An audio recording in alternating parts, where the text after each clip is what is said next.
Residence degli Ulivi, l'incanto della natura per chi vive in città.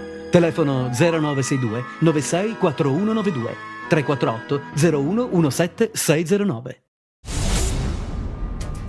I carabinieri di Crotone hanno arrestato i presunti assassini di Domenico Gabriele, il bambino di appena 11 anni morto dopo essere stato ferito mentre giocava a calcetto il 25 giugno dello scorso anno nella polisportiva Central Park in località Margherita. Il gruppo di sicari entrò in azione per uccidere Gabriele Marrazzo, 35 anni, in prigione con le accuse di associazione per delinquere di stampo mafioso, estorsione, detenzione e porto abusivo di armi, munizioni e materiale esplodente, detenzione ai fini di spaccio di sostanze stupefacenti, furto aggravato e strage. Sono finite 8 persone, 7 già detenute e un minorenne, tra loro una donna e numerosi esponenti del clan Tornicchio.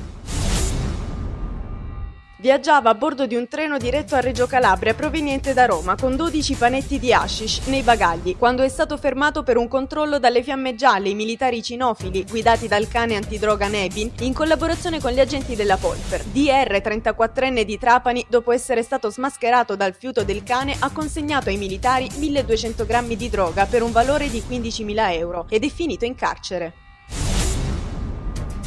È tornato in libertà ieri Pietro Ruffolo, l'assessore provinciale alla pubblica istruzione di Cosenza e al bilancio del comune di Rende, che era finito agli arresti con l'accusa di detenzione illegale di 2 pistole nell'ambito dell'operazione Cartesio. Ieri la decisione del GIP Pietro Santese, che non ha ritenuto opportuno applicare alcuna misura cautelare, e subito dopo la conferenza stampa di Ruffolo per spiegare in retroscena di questa intricata vicenda, alla presenza del suo legale. Ruffolo è fiducioso di poter uscire indenne anche dall'inchiesta sull'usura della DDA di Catanzaro.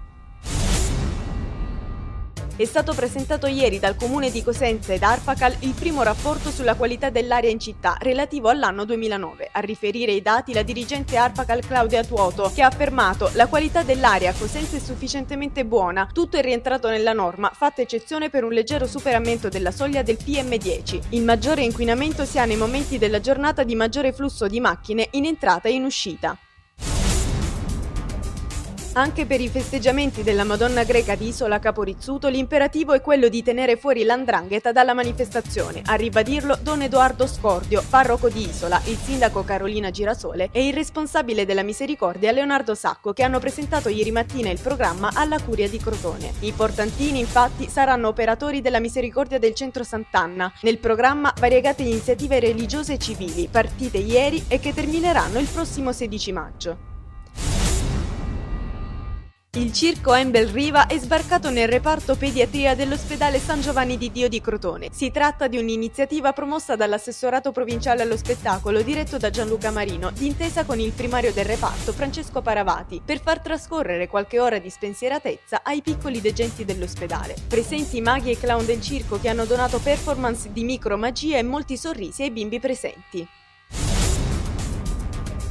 Un corso di formazione per addetti al primo soccorso per la tutela dei lavoratori a Cittanova e un corso di formazione con le novità nei rapporti tra pubblica amministrazione e impresa a Polistena. Questi 2 appuntamenti promossi dal COIM, Comunicazione Immagine Idea. Alla prima attività, coordinata dalla dottoressa Leone dell'ASP, hanno partecipato un terzo dei comuni della provincia Regina. A relazionare sul secondo appuntamento, dal titolo Impresa in un giorno, invece, il dirigente marchese del comune di Palermo. Nella puntata del 21 aprile scorso le Iene di Italia 1 hanno mandato in onda un servizio realizzato allo Stadio Granillo di Reggio Calabria per intervistare il neoeletto presidente della regione Giuseppe Scopelliti e il presidente della Regina Calcio Lillo Foti relativamente ad un contenzioso aperto con il comune di Reggio. Il comune infatti aspetterebbe di ricevere circa 2.300.000 euro per l'utilizzo dell'impianto sportivo. Inoltre, da un accordo di transazione firmato da entrambi i presidenti con il comune, era prevista la realizzazione di una rampa per i disabili e di altre opere all'interno dello stadio, mai realizzate e mai iniziate.